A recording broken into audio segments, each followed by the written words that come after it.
നമസ്കാരം.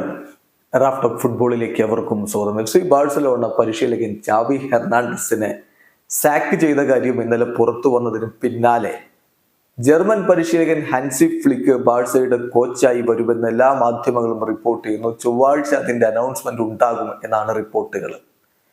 അപ്പൊ ഈ വാർത്ത ഇങ്ങനെ കാണുമ്പോൾ BR ഒരു പോസ്റ്റ് ഇട്ടു. അത് വല്ലാതെ മനസ്സിലുടക്കി. അതിൽ ഹാൻസി ഫ്ലിക്ക് ഒരു ബോർഡ് ഇങ്ങനെ പിടിച്ചു നിൽക്കുകയാണ്. അതിൽ എഴുതി വെച്ചിട്ടുണ്ട്, സോറി ഫോർ 8-2 മാപ്പ് എന്ന് പറഞ്ഞുകൊണ്ട് ഹാൻസി ഫ്ലിക്ക് ഇങ്ങനെ പിടിച്ചു നിൽക്കുന്ന ഒരു പോസ്റ്റർ ഉണ്ടാക്കിയിട്ടിരിക്കുകയാണ്. മറക്കാൻ പറ്റുമോ? 2020 ഓഗസ്റ്റ് 14 രാത്രി ലിസ്ബണില് FC ബാഴ്സലോണയെ ഹാൻസി ഫ്ലിക്കിന്റെ ബയേൺ മ്യൂണിക്ക് തകർത്ത് തരിപ്പണമാക്കിയ രാത്രി, നാണക്കേടിന്റെ തോൽവി ബാഴ്സലോണക്ക് സമ്മാനിച്ച രാത്രി, ഒരുപക്ഷെ ബാഴ്സയുടെ ഡൗൺഫോളിന് ആക്കം കൂട്ടിയ ഒരു രാത്രിയായിരുന്നു അത്.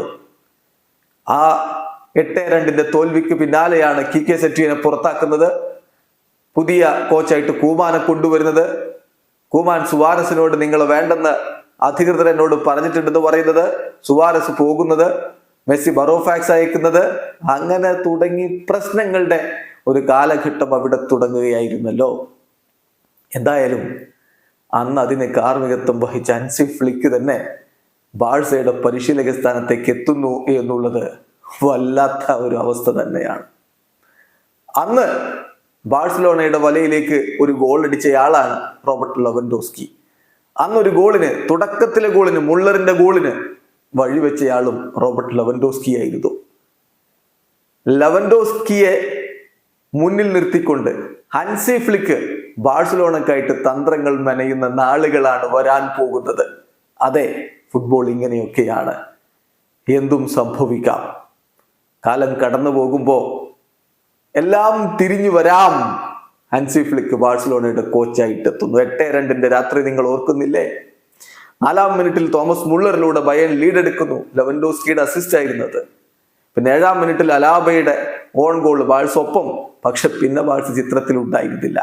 21-ാമത്തെ മിനിറ്റിൽ പെരിസിച്ചിന്റെ ഗോള്, 27-ാമത്തെ മിനിറ്റിൽ നാബ്രിയുടെ ഗോള്, 31-ാമത്തെ മിനിറ്റിൽ മുള്ളറുടെ ബ്രേസ് പൂർത്തിയാകുന്നു. ഇടവേള സമയത്ത് 4-1 അന്ന് ബയേൺ ലീഡ് എടുത്തത്. ആ ഒരു ഹാഫ് ടൈം സമയത്ത് ബാഴ്സലോണയുടെ ഡ്രസ്സിംഗ് റൂമിലെ വീഡിയോ പുറത്തു വന്നില്ലേ? തേഴ്സ്ഡേ നിരാശനായിട്ട് ഡോറിന്റെ അടുത്ത് നിൽക്കുന്നു. മെസ്സിയൊക്കെ ആകെ തകർന്ന മട്ടിൽ ഇങ്ങനെ ഇരിക്കുന്ന ആ ഒരു വീഡിയോ പിന്നീട് വലിയ രൂപത്തിൽ ചർച്ചയായിരുന്നു. ഇടവേള സമയത്തെ കളി കൈവിട്ട ബാഴ്സ 2-ാം പകുതിയിൽ 57-ാമത്തെ മിനിറ്റിൽ സുവാരസ് ഒരു ഗോൾ മടക്കി. പക്ഷേ വരാനിരിക്കുന്നതേ ഉണ്ടായിരുന്നുള്ളൂ ബാക്കി കാര്യങ്ങൾ. കിമ്മിച്ച് 63-ാമത്തെ മിനിറ്റിൽ വീണ്ടും ഗോൾ അടിക്കുന്നു. ബയേണിന്റെ ലീഡ് വർദ്ധിക്കുന്നു. പിന്നെയാണ് കുട്ടിഞ്ഞോയുടെ വരവ്. കുട്ടിഞ്ഞോ വന്നങ്ങ് ബാഴ്സയെ തീർക്കുകയായിരുന്നു. കുട്ടിഞ്ഞോയുടെ അസിസ്റ്റിൽ നിന്നാണ് ലെവൻഡോസ്കിയുടെ ഗോൾ വന്നതെങ്കിൽ പിന്നെ 2 ഗോളുകൾ കുട്ടിഞ്ഞോയും അടിച്ചു.